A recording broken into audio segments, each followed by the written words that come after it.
All right, I'd like to call this public meeting to order on November 24th, 2021. I'll start with roll call. Councillor Bailey. Present. Councillor Palmer. Present. Councillor Goida. Present. And Councillor Spoulos. Present. The purpose of this public meeting is to inform and provide the public with the opportunity to ask questions or to express views with respect to development proposals. Councillors are here to observe and listen to your comments. However, they will not make any decisions this evening. The township requests that you please notify by email planning@coastlange.ca or by phone at 519-763-1226, extension 4, if you wish to be on record and like to be notified of future hearings and decisions regarding these applications. Please note the meeting is video and audio recorded, and all electronic meetings are uploaded to the municipality's YouTube page. By registering to participate in the meeting by electronic means, you are consenting to have your likeness and comments recorded and posted on YouTube. As chair, I'm informing you that when council makes a decision, should you disagree with that decision, the Planning Act provides you with an opportunity to appeal this application to the Land Planning Advisory Tribunal for a hearing. Please note that if a person or public body does not make oral submissions at a public meeting or written submissions to the Township of Coastlange before the decision is made, the person or public body is not entitled to appeal the decision of the Township of Coastlange to the Land Planning Advisory Tribunal. In addition, if a person or public body does not make an oral submission at a public meeting or make written comments to the Township of Coastlange before the decision is made, person or public body may not be added as a party to the hearing of an appeal before the Land Planning Advisory Tribunal unless, in the opinion of the board, there are reasonable grounds to do so. You may wish to talk to township staff regarding further information on the appeal process. The Planning Act requires that at least one public meeting be held for each development proposal. The format of this public meeting is as follows. The applicant or agent will present the purpose and details of the application and any further relevant information. Following this, the public can obtain clarification, ask questions, and express their views on the proposal. Council will then have an opportunity to ask any clarification questions. The applicant and county planning staff will attempt to answer questions or respond to concerns this evening. If this is not possible, the applicant and or staff will follow up and obtain this information. Response will be provided when this matter is brought forward and evaluated by council at a later date. So we have our specific proposal number 1. Do I need to read this entire component here? Ms. White Fox? That would be good just to give everyone listening in and for the record, just an idea of what the application is looking to achieve. Thank you. Okay, so specific proposal number 1. This public meeting involves an application by John Stubbs and Mary Lake, and it's a rezoning application D14 STU to fulfill a condition of consent by rezoning the agricultural portion of the retained parcel from an agricultural A zone to a specialized agricultural zone to prohibit a residential dwelling and to prohibit livestock within the existing barn. This is required to satisfy conditions of approved consent application B111-20. The clerk, Ms. White Fox, please have the owner/applicant join the panelists to explain the proposal.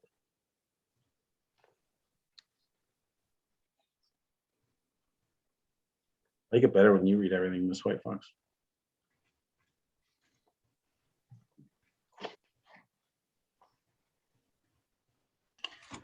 There it is. Hello. Mr. Beasman. How are you doing? Long time no see. Yeah. Good to see you again. Yes, thanks. You too. Ms. White Fox, is there anything to share on the screen for Mr. Beasman's presentation? Yes, he has provided a sketch, so I'll just put that up on the screen now. Once it's up, Mr. Beasman, the floor is yours. Thank you.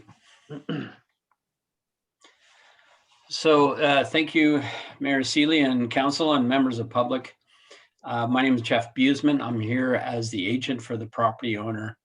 And this property is subject to a severance. The severance has been approved for what we call a surplus farm residence severance. It's a lot of words.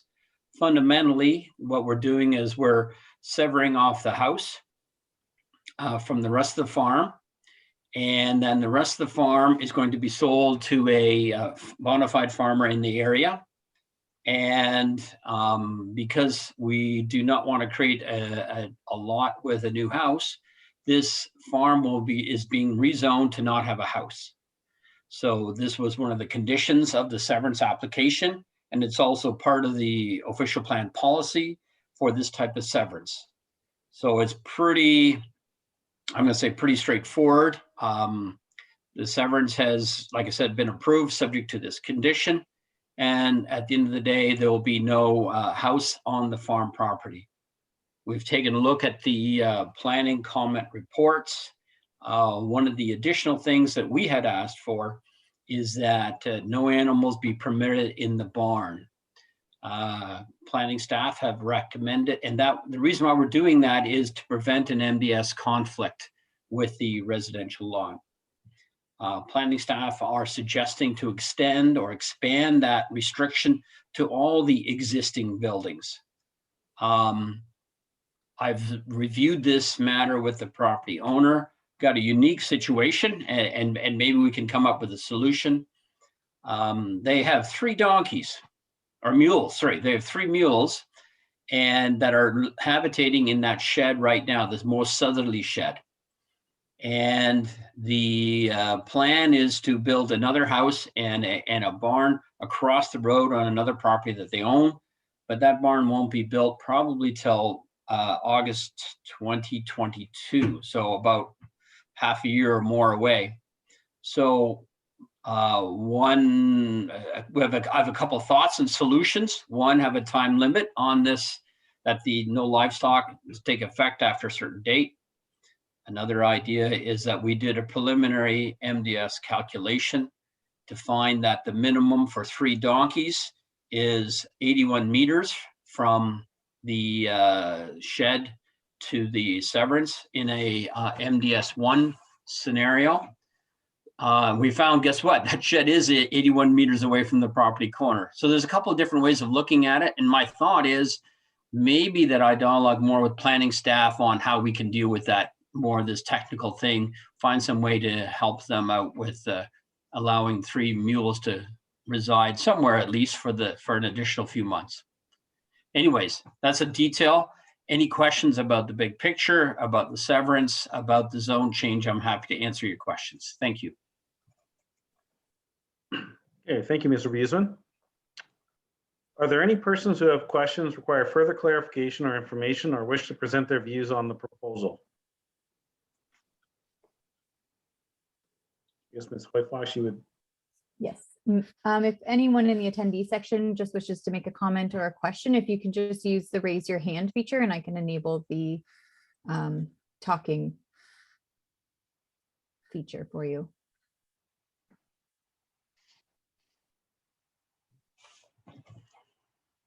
Mr. Chair, I don't see any hands being raised. Does council have any clarification questions regarding the application? I do. Councilor Blumner? Thank you, Mr. Chair. Thank you for the presentation. I have no issues with it, but I just have one question about this issue with the shed of the donkeys. Doesn't sound like it's a major hurdle that you're going to figure out a way to do it. I had a question. Could you use something like a holding provision? In other words, that instead of using it where you, the holding provision is removed, and at that time, the new zoning is applied to that shed. And in the interim, the new zoning is not applied to that shed, so that when you remove the holding provision, it becomes subject to the prohibition on livestock. Is that a question for me or for planning staff? Any planning professional that might be able to straighten out my mind. Prince? Or sorry, Joanna? Hey there, Mr. Mayor. Where do you concernedly work with Jeff on this one and see how we can address the MDS? We'd likely be looking similar to what Mr. Beasman has done in terms of calculating the MDS distance and look at different ways that we could address it. Perfect. Perfect. Super. I'm glad there's a solution at hand. Okay. Any other questions from council? I have one. Typically, does the barn have to come down for these farm surplus severances? I have done, I'm going to say 50 of these. Most of them are more in North Wellington County. The barn, many of them do remove the barn because the farmer operating the farm doesn't want to have a barn kind of without any houses around it, that kind of thing. So sometimes people remove the barns and other times people don't. And they use it for storage. I've had farmers say, hey, it's maybe in a bit of a rundown barn, but it's perfect for storing hay. When I know it's going to rain, I'm taking it off the field. I want to put it in something for really quick and leave it there for a few days or weeks. And so for that reason, some of the people do keep the barns. Okay. So it's not a requirement. I thought there was an understanding that you had to remove it. So that's good to know. Thank you. No, it's mainly the main issue is no house on the farm. Right. Okay. Any other questions from anyone? All right. Thank you. So I believe we're on to specific proposal number 2. Is that correct, Ms. White Fox?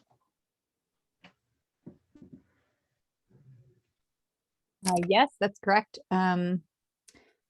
So I will just move Mr. Beasman back over, and I'll move our other agent over to the panelists now.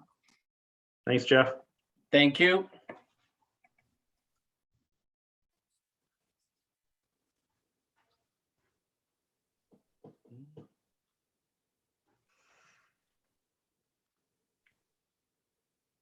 Do we have the agent or the applicant for this one? We have the agent here with us tonight. Nicolette?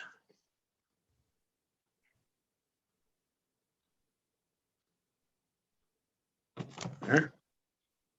Good evening. All right, so I have a little bit of a blurb to read here. Sure. Am I going first or is Zach presenting first?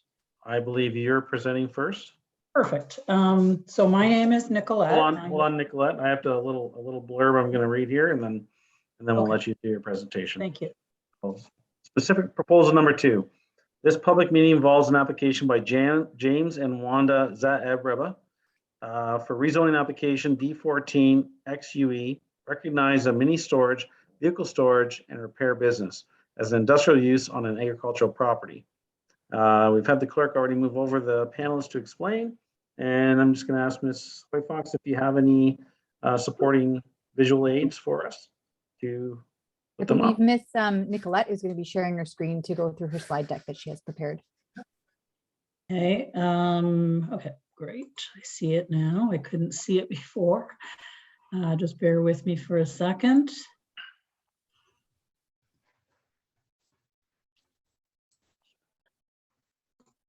There we go. No, that is not what I.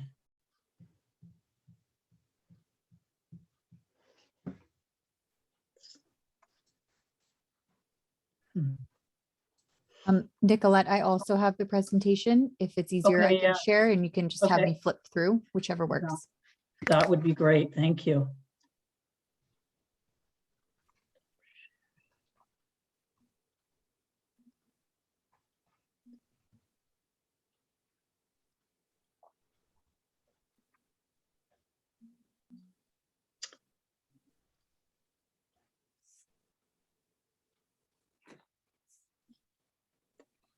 Okay, while we're sorting through the technical difficulties, thank you, Courtney. My name is Nicolette. I'm with MHBC Planning, and I'm here this evening on behalf of Wanda and James Zareb. They're the owners of the property at 4290 Victoria Road South.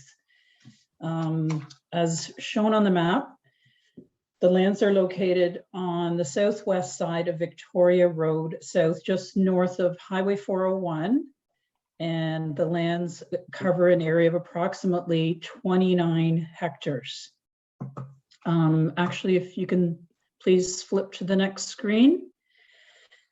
The lands contain a residential dwelling, an accessory buildings, and active agricultural lands at the rear of the property. The lands are zoned agricultural, and as well, there's a portion of the lands that are zoned natural environment at the rear. A zoning bylaw amendment is required to resolve a zoning infraction notice related to the ancillary use of an accessory building and the number of shipping containers that the owner wishes to have at the rear of the property. No new building or development is proposed. If you can flip to the next screen, please.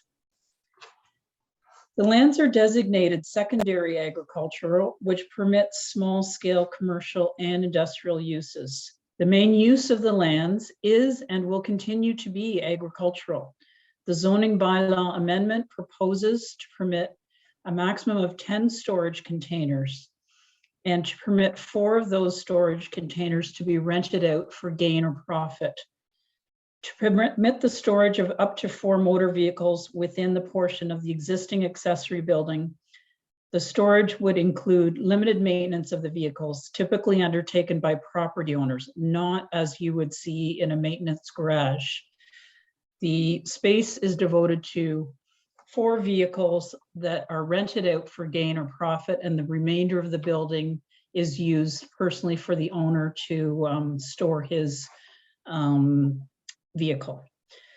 No other changes to the site are proposed. The storage containers and the accessory building are located to the rear of the property and nothing is visible from Victoria Road. There will be no impact to the environmental features at the rear of the property, and the GRCA has indicated they have no concerns regarding this proposal. The next screen illustrates the existing conditions of the property. So it's a large farm area that is actively farmed, and then this large accessory building where automobiles are stored and kept for,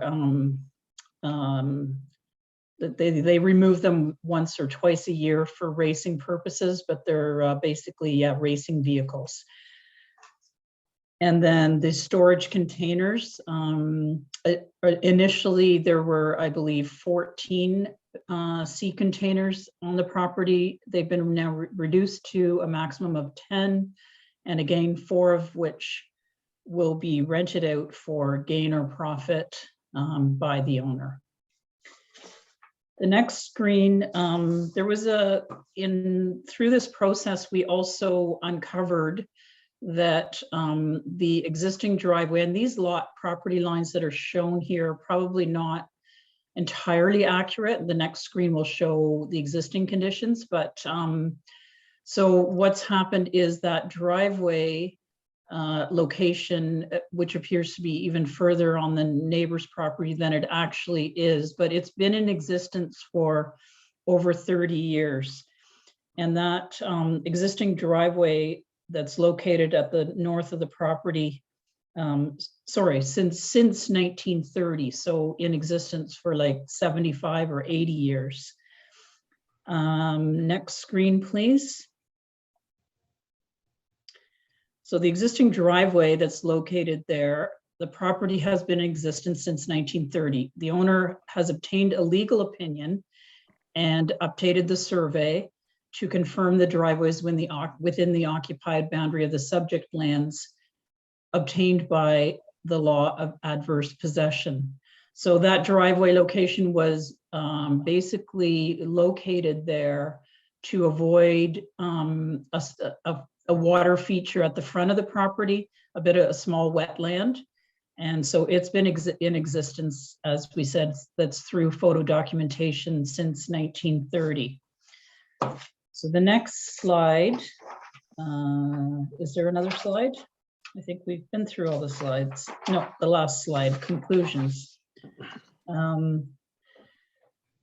So the lands, in summary, the lands are designated secondary agricultural, small scale commercial and industrial uses are permitted in the secondary agricultural designation. The zoning bylaw amendment proposes to permit a very small scale commercial use that is in existence and within an existing accessory building to lease space for the storage of vehicles and to rent up to 4 of the existing sea containers. No additional development is proposed. The primary use of the lands will continue to be agricultural, and the owner has retained a surveyor and lawyer to confirm the legal access. No impacts exist are on the existing environmental features, and as previously indicated, the GRCA has indicated they have no concerns. The zoning bylaw amendment conforms to the County of Wellington official plan. So I'd be happy to answer any questions on behalf of the Zarabs.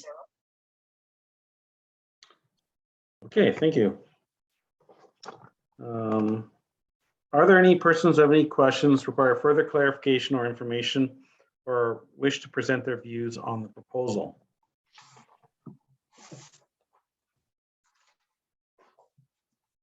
Mr. Chair, we have one attendee that's raised their hand and wishes to speak, so I can have this individual moved over. We just ask that you state your name and your address for the record once you're moved over.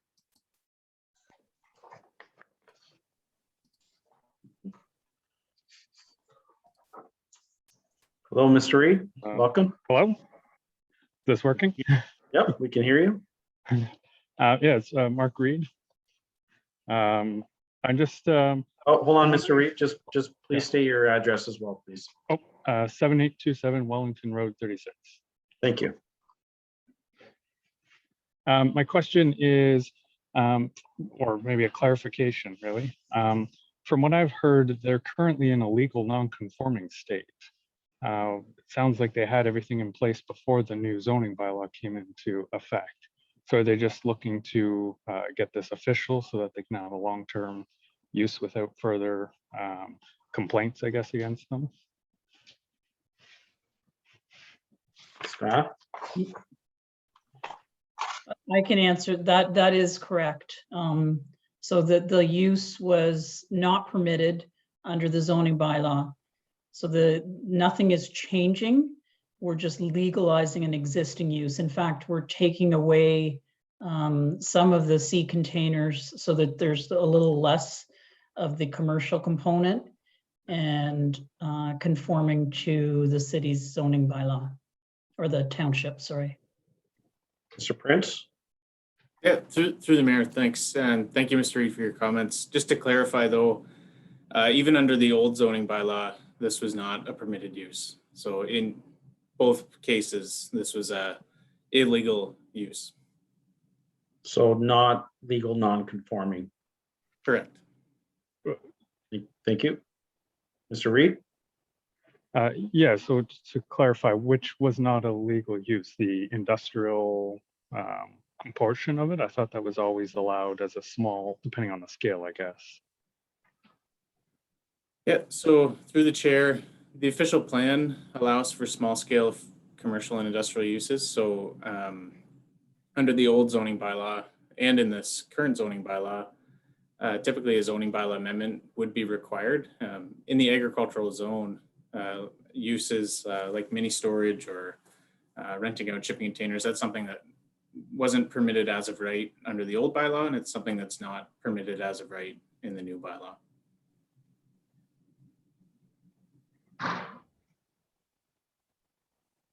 Okay, thank you. Okay, any further from Mr. Reed? Nope, thank you. Is there any further panelists that would, I don't believe there's anybody else. Mr. Chair, I don't see any other hands being raised to speak. Does council have any clarification questions regarding this application?